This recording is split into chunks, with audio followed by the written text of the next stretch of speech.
ក្រោយបដូរកណ្ដាប់ដៃគ្នាអស់ប្រមាណទឹកនៅក្នុងសង្គ្រាមពាណិជ្ជកម្មលោកប្រធានាធិបតីដូណាល់ត្រាំហាក់បីដូចជាស្រងល់មិនហ៊ានសម្រុកចូលផ្ដេសផ្ដាស់ទៀតនោះឡើយគណៈចិនកំពុងតែមានសន្លឹកបៀកាន់នៅក្នុងដៃរហូតដល់5សន្លឹកឯណោះនៅក្នុងការចេញផ្សាយដោយសារព័ត៌មាន CNA កាលពីថ្ងៃអង្គារបានបង្ហាញថាលោកដូណាល់ត្រាំហាក់បីដូចជាបន្ទន់ចំហហើយដោយលោកបានប្រាប់អ្នកកាសែតថាអាមេរិកនឹងស្វែងរកការចរចាជាមួយចិនដើម្បីបង្កើតកិច្ចព្រមព្រៀងដោយយុត្តិធម៌មួយប៉ុន្តែថាតើពន្ធគយអាចបន្ធូរបន្ថយទៅវិញបានឬក៏ឆាប់យ៉ាងណានោះគឺអាស្រ័យទៅលើពួកគេតែប៉ុណ្ណោះនេះគឺជាការបញ្ជាក់របស់លោកដូណាល់ត្រាំដោយសម្ដៅដល់ទីក្រុងប៉េកាំងលោកត្រាំក៏បានបង្ហើបផងដែរថាឥឡូវនេះលោកកំពុងតែចោះសម្រុងគ្នាល្អណាស់ជាមួយនឹងលោកប្រធានាធិបតីស៊ីជីនពីងហើយលោកសង្ឃឹមថាចិននិងអាមេរិកអាចនឹងឈានដល់ការចុះកិច្ចព្រមព្រៀងជាមួយគ្នាមុននឹងបន្ទន់អេរយាបឹកបែបនេះលោកត្រាំបានយកពន្ធធ្វើជាអាវុធសង្កត់កចិនមួយទំហឹងរហូតប្រកាសគម្រាមយកពន្ធរហូតទៅដល់ 245% ទៅលើទំនិញមួយចំនួនទៀតផងប៉ុន្តែចិននៅតែរក្សាជំហរបាននឹងល្អណាស់ដោយបន្តរក្សាយកពន្ធលើទំនិញអាមេរិកត្រឹមតែ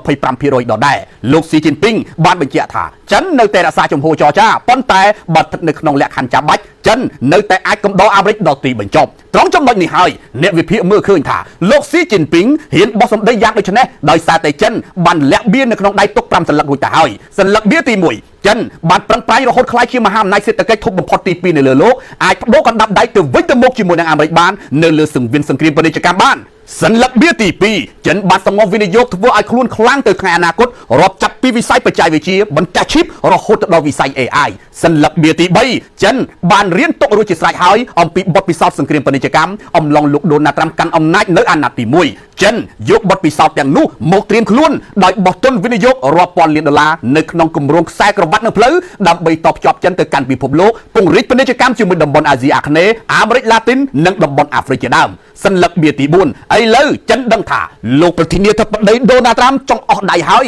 បន្ទាប់ពីខំប្រឹងសម្រុកវាចិននៅដើមទឹកពេកជាក់ស្ដែងផ្សារហ៊ុនអាមេរិកធ្លាក់ខ្លួនឯងផ្ទាល់កំពុងតែច្បោកច្បល់ចំណែកឯសន្លឹកបៀទី5គឺចិនមានធនធានរ៉ែកម្រជាសំអាងបច្ចុប្បន្នចិនគឺជាស្ដេចរ៉ែកម្រទៅហើយដោយផលិតបានរ៉ែកម្រប្រហែលជា60ទៅ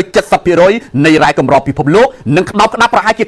92% នៃរ៉ែកម្រដែលបានចម្រាញ់រួចហើយនៅលើលោកនេះ